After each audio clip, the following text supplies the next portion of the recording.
But there's also another movement, particularly in Protestant Christianity, we'll call it the worship movement, that imagines that they feel Holy Spirit in the rush of positive emotion in response to moving music. If you've ever been to a Protestant megachurch, you know the worship leader will sometimes say something like, "Couldn't you feel the Holy Spirit's presence today?"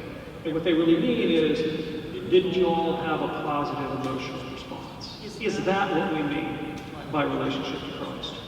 You know, I used to be in that camp. I had a brief sojourn in the early 90s in the Pentecostal and Charismatic movement before I was Catholic.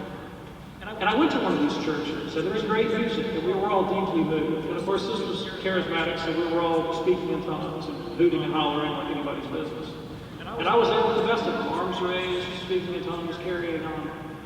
And a man in front of me turned around and looked at me, and he said, "Brother, you are filled with the Spirit of God." And in a flash, the dream ended. I came crashing down because I knew in an instant how wrong he was.